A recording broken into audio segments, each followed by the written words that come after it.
Get 5 coffins ready. Hey everyone, welcome to my guide for Nemesis. Nemesis is an assassin who focuses on heavy rushdown with both significant ability and basic attack damage. Nemesis is pretty simple to play mechanically, but when it comes to how her abilities actually work, there's a lot of numbers going around and it may come off as a bit confusing, particularly with her third ability and ultimate. So no matter how confusing the depth of her abilities may seem, she's still a character who's easy to pick up and play. She's seen almost always as a jungler, but she's not terrible as a bruiser solo laner either, and her builds reflect this. Get it? Really, you can go into a standard assassin build, an attack speed or crit build similar to an ability-based hunter, a bruiser build, and so on. Nemesis is extremely flexible thanks to having both strong ability but also strong basic attack-based combos. Relics wise, Beads and Aegis is usually the ticket, but Blink Beads isn't bad either. It's just that Nem really needs to go all out to be effective, so an Aegis may come in handy. So Nem's game plan is pretty simple. Get in there, slam your basic attack button and ability keys, and get out. A lot of that is thanks to her passive. As Nemesis lands basic attacks on any enemies, she gains 7% increased physical power, stacking up to 3 times. She also decreases the total amount of physical or magical power by 7% of any enemies she hits, not just gods. So while this might sound like Nemesis is stealing the power from her enemies, but since quote-unquote stealing is actually a technical term in SMITE, I'll refrain from calling it that since that's not actually what's happening. Nemesis increases her own power by 7% per basic attack, and decreases the enemy's power by 7% per basic attack. Despite the huge impact this passive has, it's more of a background passive that allows Nemesis to get on with the job of, well, assassinating. Also, it's why her builds tend to have so much flexibility. And yes, if you've ever had a Nemesis jump on you in the mid game, and you felt like there was absolutely nothing you could do, this passive was why. That's not to say that Nemesis can literally never lose a 1v1. If she's down in farm, or if it's a late game against an ADC or burst mage, she can still lose. But Nemesis tends to stand a better chance than most assassins in these situations if she's able to get in there and apply this passive. And what else would Nemesis get in with other than her first ability? Well, Blink actually, but I couldn't think of a better transition. Nemesis dashes once, this dash damaging any enemy's hit, then has another charge of her dash lasting 2 seconds. Nemesis is able to cancel this second charge of her dash and use relics, abilities, and basic attacks, and can still reactivate it if she is within the 2-second window. So of course while you're first starting, it's totally fine just to double dash to get in, or double dash to escape. But to master Nemesis, you need to maximize all of your options when it comes to using that window between the first and second dash. Of course I'll go more in depth in the combo section, but the most important combo you need to practice on Nemesis is, you guessed it, using the dash for a lightning fast basic attack cancel. The way you do this is very similar to Sasano's first ability. Hold down the basic attack button and mash the cancel ability, timing the second dash after the basic attack. There's certainly more finesse required here than Sasano's first ability, but just practice the timing and it should be easy.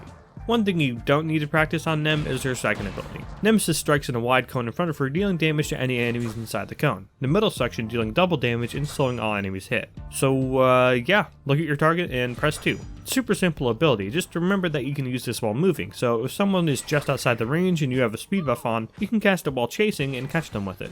The cast time as well is pretty long, so you want to try and use it at its maximum range if you can, then move in as they're slowed to start slapping them down. A lot more complicated is Nemesis' third ability. Nemesis shields herself for 2 seconds. Any enemy gods who hit Nemesis while she has this ability active will take 50% of the damage dealt, while Nemesis heals for 100% of the damage dealt. Also, while the shield will prevent any form of damage, it will only reflect or heal Nemesis if the damage is from an enemy god. When hit by any form of hard CC, the shield is removed.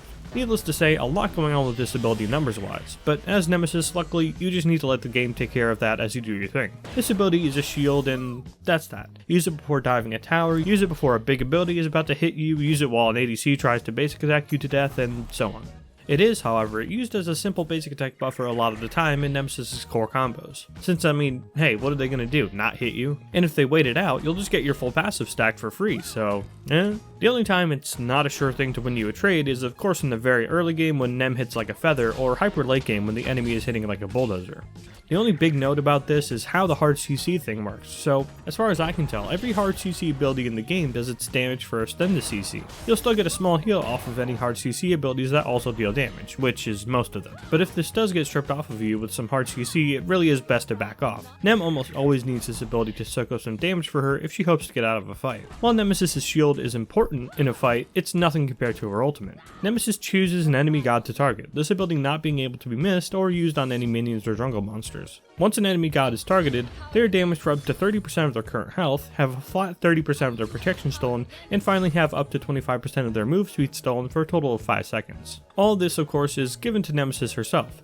The current health and move speed percentage is increasing as the ability gains levels, these stats again remaining for 5 seconds. This ability, like her third ability, throws a lot of numbers and stats at you that may make it seem like a complicated ability, but really it's as simple as it gets. Let me reword this ability. Nem does a boatload of damage, makes herself faster while slowing them, and deals more damage to them since they have less protections. So basically, you cast this ability, then just face roll. The ability gives you pretty much everything you want as a basic attack based god, with a wealth of move speed and a hefty slow, with that nice protections boost to stop you from dying instantly to peel.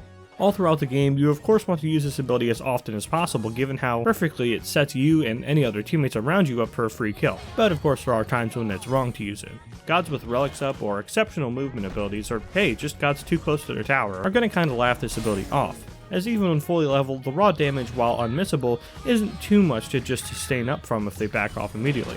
That said though, even when first starting out, use this ability as much as you can just so you can learn the limitations of its usage. You may see the percent health damage and protection shred and feel like this is solely a tank killer, but really you can use it on simply whoever you and your team need to kill the most. And that plays back into the versatility I talked about with her passive as well. Whatever target on the enemy team needs a good whacking, Nemesis can easily oblige. This especially works well in healer metas, where smacking down just one target usually spells curtains for the entire team. But of course that's also a downside. If there's more than one troublesome target on the enemy team, especially if it's a mix of strong, tanky, and squishy targets, it's a bit out of Nemesis' hands. That said, you usually want to wait for your team or enemy team to engage anyways, as simply ulting one target is just going to make them back off and waste your time with the ultimate. Still, a Nemesis ult does give your team the opportunity to more easily engage, so you want to analyze your team's engage potential, and if it seems a little weak, you'll want to initiate first with an ult. Speaking of initiating with your ult, here's a few combos with Nemesis.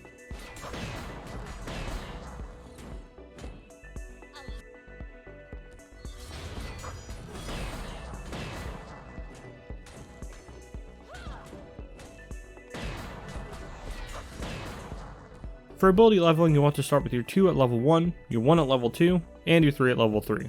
From there you want to max your 2, your 1, then your 3, leveling your ult whenever you can. I understand the want to level your 3 over your 1, but in my view hard CC completely stopping it makes me not want to do that, but hey, if you like leveling it, it's not the end of the world. Nemesis is a great god, since she's really solid when you're not maxing out her potential, but is still able to be used at the highest level of play without losing any versatility or impact, especially when it comes to getting caught out. The double dash is a great movement ability, especially since if one dash gets stopped, the other is still fully effective, giving you a bit of wiggle room if you're new to assassins. Then who could forget the big shield that heals you, and if worst comes to worst, you can always just ult someone who's diving on you to steal their move speed and escape. And while the combos I showed you are the more technical ones, it's totally acceptable on them to just ult, use your second ability, and run people down with basics, and use your dash and shield as necessary rather than as combo pieces.